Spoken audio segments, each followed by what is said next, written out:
So, as usual, the chess world is completely ridiculous. Uh, I mean, it was fine in the 20th century and before that, but I mean, it's been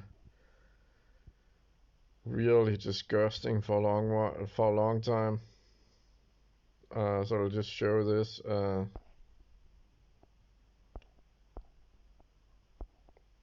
Uh,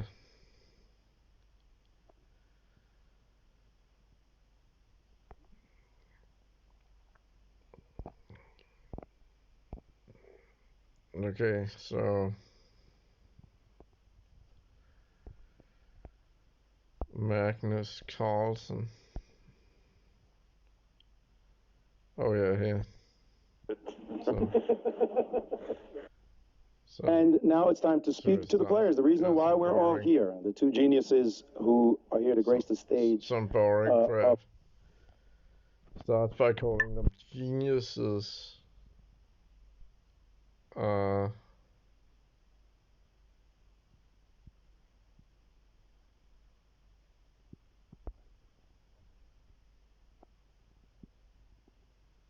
What do they mean by that? Geniuses? How are they geniuses?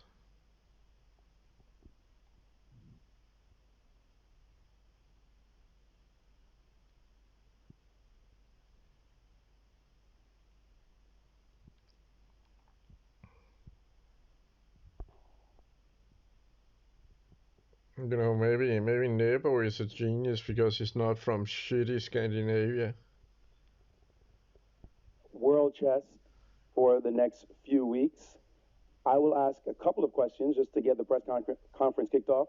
However, I would like as a reminder to the journalists here, if you have a question, the two microphones are to the side. Please stand by the microphones and then They're just super boring. Just no value for the listener at all. Why didn't they start the video later? we will call on you alternatively as you stand in line.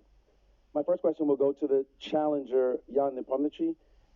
Jan, congratulations for being here. How does it feel after all these months of preparation to finally be ready to start in just 2 days? Yeah, first of all, thank you. It feels great because,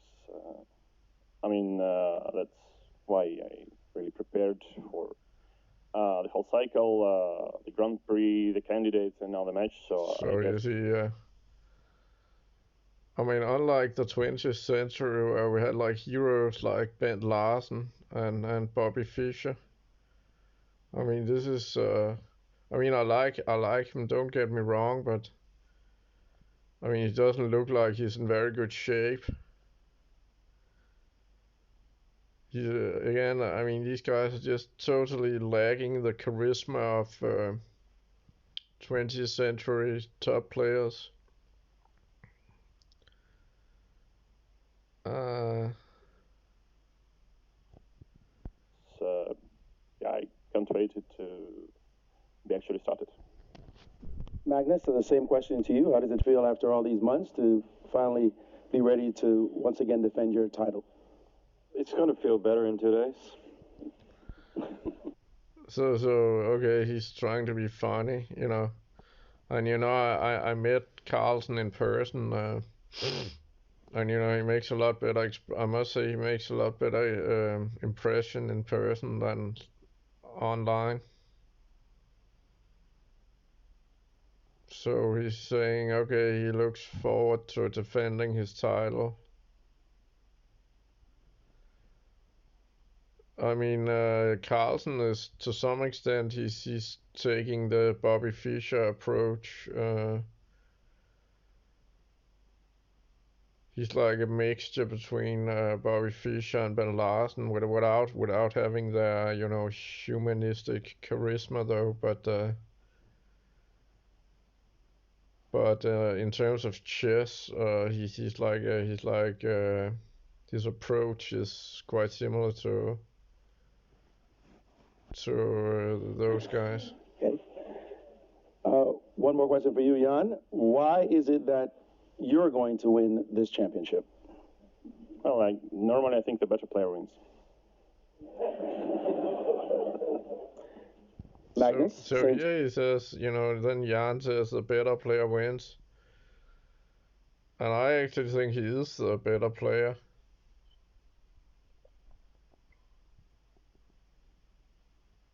I'm not gonna get into that one now, but I do think he's better than Magnus. You? Well, I predict that the person who scores the most points over the next 3 weeks is going to be the winner, and hopefully that's going to be me.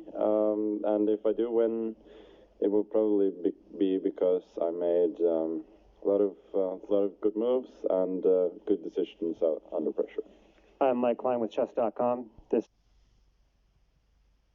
So I mean, here he's like Bobby Fischer, just being because most people don't know what chess is about, but it's about making good moves.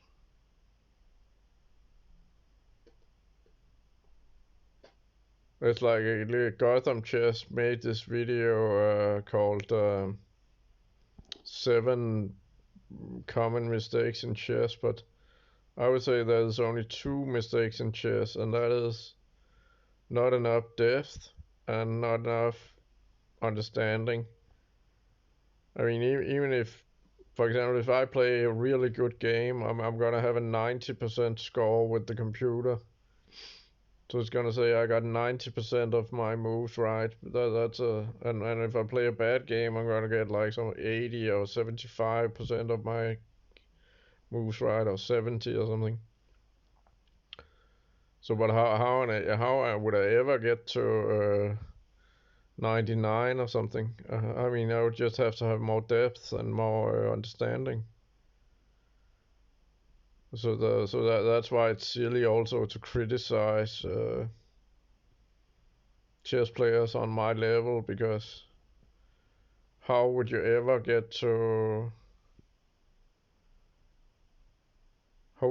develop your depth? It's just not gonna happen. It's not gonna.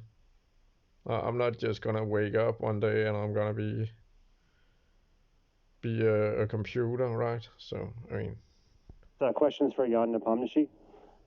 Jan, a few days ago there was an interview that Magnus gave in Norwegian, and according to the translation, it suggested that he thought Ding or Fabiano would be perhaps more difficult. Did you read this interview, and what was your reaction to it? So there's this asshole journalist. And a lot of the journalists have masks on, of course, like good little fucking slaves. But then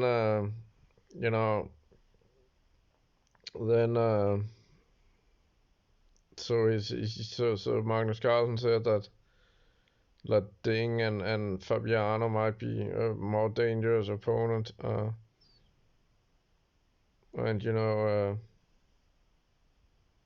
I mean, again, it's just absurd, because I mean, they're all very strong on that level. They're obviously incredibly strong. So I mean, I don't know what his point is. Well, first of all, I guess he had to say something, yeah? So that's basically my reaction. And Magnus, Jan gave an interview recently saying that he didn't think your fire may be burning as hard for this match because it's your 5th one. What was your reaction to that quote?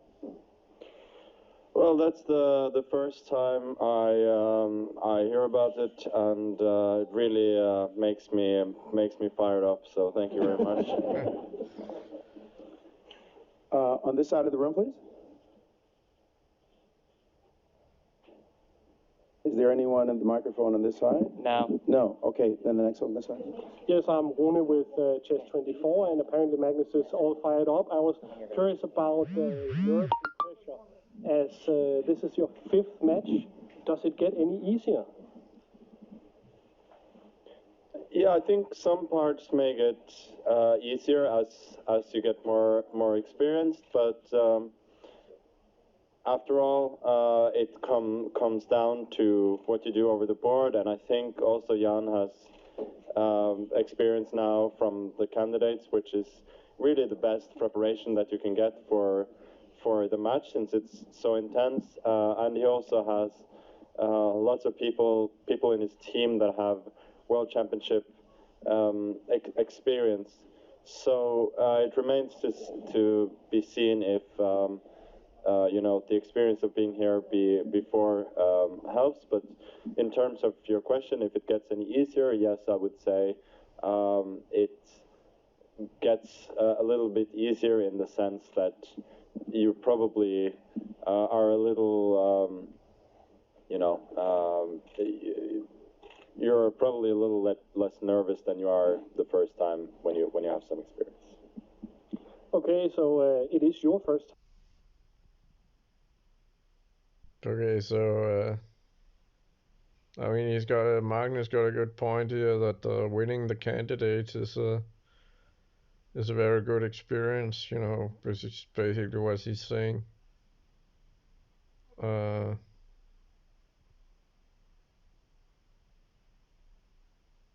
And they're actually the same age. And Jan beat Magnus 4 times, and he was leading 3.5 in the first 4 meetings. So and he also he was in a under 10 World Championship. I've been an under 16 or up to 6.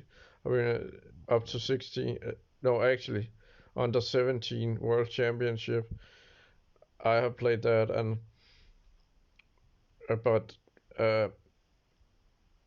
they were in an under 11 championship, and Jan actually won. Magnus was game number 4 or something, and Jan won. So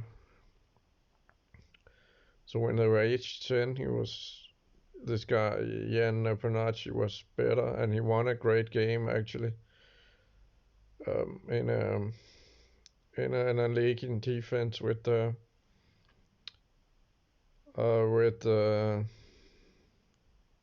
white. Jan was white, and Magnus play e4, knight f6. Magnus was black. I'm Jan. Do you feel nervous? You have, of course, a lot of hopes riding on you from Russia and all fans all over the world. How does that feel coming into this match?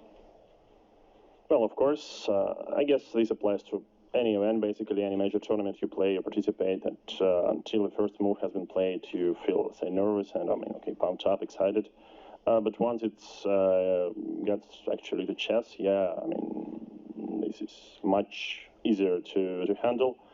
I guess, of course, I highly relate all the support I get, and I'm really thankful to all the people who are wishing me luck and success. But in general, I don't think I'm getting anything like extra nervous because of this. Thank you. Question on the right side of the room, please. Good afternoon. My name is Ashley, and I'm from California of the United States. On behalf of the World Online School Tournament, I would like to ask you a question. How do you think the lessons you learned from chess apply to your life outside of chess? Who are you directing the question to? Magnus. Okay, so some masked skank ask a dumb fucking question, and obviously Magnus doesn't have a life outside of chess, but in the old days he would have just said I don't know, but now he comes up with a polite question about like decision making or something. I don't know, he seems to be planning to retire soon. Something that chess is good for decision making. Apparently it's also good for schizophrenia. If you look at how many strong chess players who got to develop schizophrenia. But yeah, anyway, you see how boring this is. It's we're only 5 minutes and 30 seconds in, and it's out of half an hour, and it's already extremely boring. And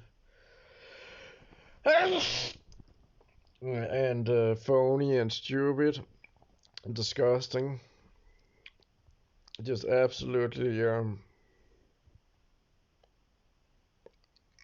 absolute mockery of the 20th century heroes like this Cuban guy Capablanca, you know, uh, Frohnstein, Ben Larsen, Bobby Fischer, or in the 19th century Morphy, uh, you know,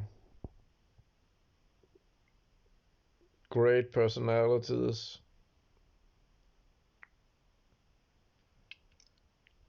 Here there's just no personality, complete phonies, complete idiots, complete autistic pieces of shit, basically. That I even like. I like Nepo. I like Russian people.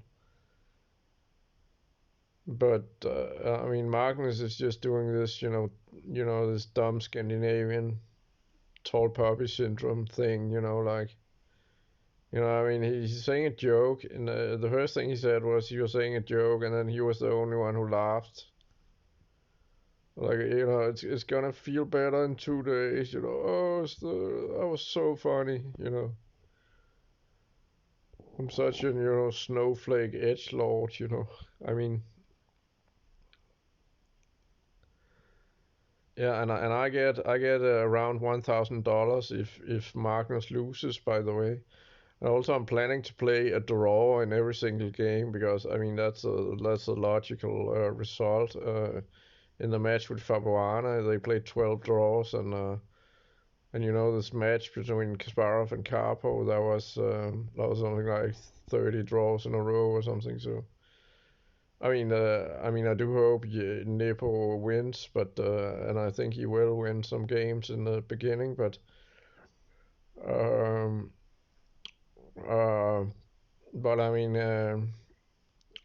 yeah, I mean the most logical result will be like 12 draws and then goes to playoff.